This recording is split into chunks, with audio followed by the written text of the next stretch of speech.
Kalnėnai turi savo gerų vietų ir turi nelabai tokių gerų, tai šita vieta yra tokia nelabai, nes reikia eiti, net kelkraščių nėra, ir šaligatvio nėra, reikia eiti gatve, tai tas yra tikrai nefaina. Ai, Dieve, manai kažkokį purvilipų. Kažkokia didelė mašina atvažiuoja, man teko užlipti ant žolės ir eiti žolę, nes kitaip tiesiog neišeina. Tai va, bet aš to parodysiu, kad prieisiu. Jeigu manęs nenužudys, aišku. Ne, atrodo nenužudys, nes į kitą pusę išvažiuoja. Prieisiu prie šaligatvio, kuris yra mano šaligatvio svajonė. Tai yra mano šaligatvio idealas. Kaip, pavyzdžiui, turi žmonės savo vyro arba moters idealą. Tai čia yra, ateinam prie mano šaligatvio idealo. Tai yra va šitas šaligatvis, jūs tik pažiūrėkit, koks jis nuostabus. Jis neturi nei vieno stulpo, ne vieno nereikalingo paspirtuko, tai aš juo galiu net crossertais bėgioti. Va, šitas šaligatvis jis yra ne šaligatvis, jis turbūt yra ir dviračių takas, ir pėsčiųjų takas viename. Jis toks įdomus sumanymas, nes čia reikia su dviračiais prasilenkinėti, bet jie manęs dar nei vienas nenužudė, tai aš kažkaip ir nesakyčiau, kad čia yra kažkas blogai, bet yra, aišku, čia yra stulpeliai, jau kažkur yra, bet nėra jokio pažymėjimo ir niekas neskiria niekaip jo nuo gatvės dangos. Tai sakyčiau, čia yra kažkoks toks minusiukas šito šaligatvio. Turiu atvažiuoti ir man atrodo, kad aš iš toli jau girdžiu tą elektrinį autobusą. Jo, jis pagal laiką, tai šiaip ir turi atvažiuoti jau. Ir jis, man atrodo, atvažiuoja ir aš jums parodysiu. Jo duris, kai atsidaro, jis skleidžia garsą, tai va, jo, jis atvažiuoja. Va. Jis yra tokį gerą, turi garsą ir štai jo duris. Ačiū visiems, kad žiūrite mano video. Šiandienos tema tiesiog pasivaikščiojimas mieste. Parodysiu jums, su kokiais iššūkiais neregiai susiduria mieste ir kokios yra geros vis dėlto vietos. Norėčiau paminėti kelis dalykus, kuriuos reikėtų žinoti sutikus. Manyčiau, kad tai skirta bet kokį sveikatos sutrikimą turinčiam žmogui. Tai pirmiausia apie pagalbą. Žmonės klausia, ar siūlyti, ar nesiūlyti, kaip čia elgtis. Tai čia yra viskas paprasta. Pasiūlyti gerai, bet jeigu atsisako, tai jūs turite tiesiog tai priimti, negalvodami ir neinterpretuodami, kodėl žmogus atsisakė. Antras dalykas tai yra prisilietimai. Asmeniškai man tai labai nepatinka, kai mane liečia nepažįstami žmonės. Aš negaliu to išvengti, nes aš nematau, kai žmogus ketina mane paliesti, o man tai yra nemalonu.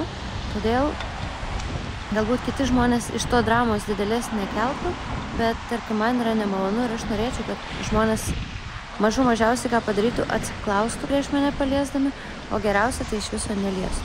Ir trečias dalykas, viešajame transporte ar būtina neregiui užleisti vietą. Tai be abejo, kad jeigu neregys paprašo, tai būtina, bet jeigu neprašo, tai jūs ir neturit spėlioti, ar jis nori atsisėsti ar nenori. Žmogus turi išmokti aiškiai komunikuoti savo norus. Viešajame transporte pasitaiko labai kurioziškų situacijų ir tokių labai nemalonių, ypač kalbant apie vyresnio amžiaus žmonės, kai jie tiesiog pakelia kokį nors jaunesnį žmogų nuo kėdės, dar aprėkė, kodėl tu neužleidi neregiui vietos. Tai taip labai nejaukiai jaučiasi ir pats neregys, labai nejaukiai jaučiasi ir tas žmogus, kuris buvo tiesiog pakeltas. Pasitaiko atveju, kai vairuotojai pradeda rėkti garsiai, kad visi, net kitas troleibuso arba autobuso galas girdėtų, kad kodėl jūs neužleidžiat neregiui vietos. Tai yra taip pat labai yra nemaloni situacija, kur aš norėčiau, kad tokių dalykų nebūtų. O visa kita yra labai viskas paprasta, labai viskas elementaru. O dabar aš tiesiog, kaip ir jūs, kiekvieną dieną išeinu tvarkyti savo reikalų. O, fainai sustatyti ant šaligatvio paspirtukai. Štai šviesofforas čia koks fainas yra.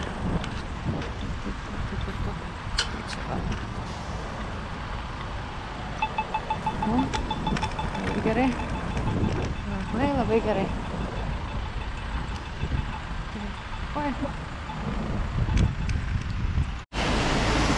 Taigi šiandienos mano yra kelionė į kalėjimą Lukiškių. Aš kaip visada pasiimu žemėlapį ir einu, nes aš vis neišmokstu to kelio. Dabar aš, kadangi su ausinėm, tai voiceoverio garso nesigirdės, bet aš pabandysiu pakomentuoti. Taip, aš atsidarau savo mėgstamą Vivoko appsą ir surinku Lukiškių kalėjimas 2.0. Taip, man 200 metrų reikia eiti. Ir spaudžiam go there. Ir tada walking 4 minutes. Taip, man reikia eiti tiesiai ir pasukti į gatvę. Kokią čia gatvę? Į Lukiškių. Čia kažkoks lengva remontas jo panas vyksta. Už 50 metrų man reikia sukti į Lukiškių gatvę į dešinę. Ir už ten jau.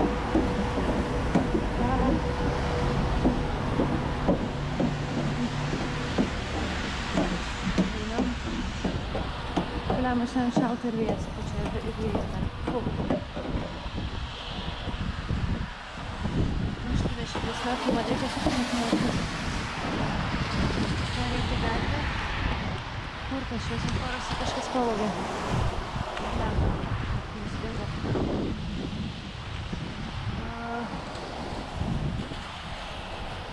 Ai, kažkur jis čia yra.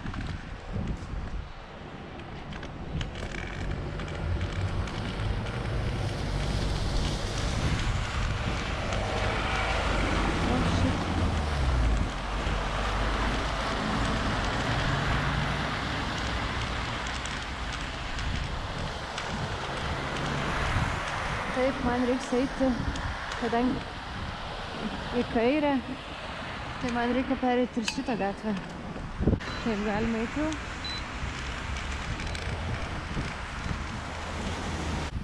Taip, man už 100 metrų reikės sukti į kairę į Lukiškių SKG, tai turbūt Skeras gatvė.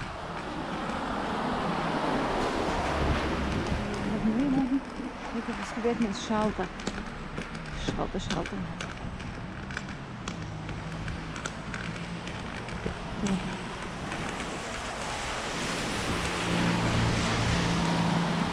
Metrų liko. Čia yra mano navigacijos programėlė.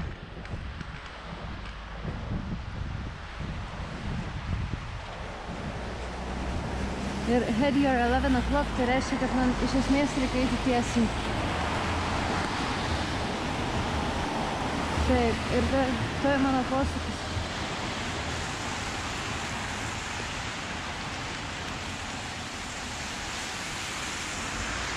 Taip. Kažkur čia yra mano posūkis į kairę.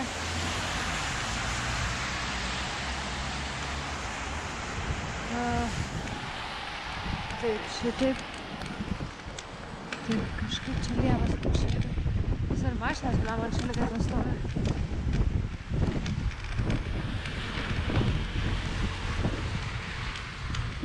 The destination will be on the left.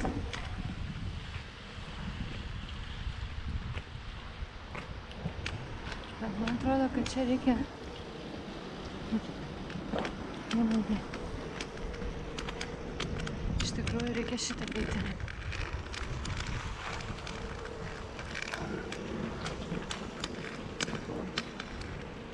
Jo. Čia... Ai! Kas čia per chuinę ant šaligatvio stovi? Gerai, kad spėjau. Na, čia kažkur jau arti. Ai, čia vien pusės eismas, galima ir vidury gatvės paeiti.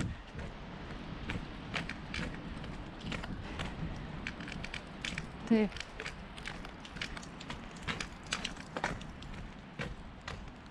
Na, čia jau kažkur turi. Jau sako, close to the destination. Vietoj. O, kokia dala. Viskas, čia jau aš jį atpažįstu. Jis yra mano.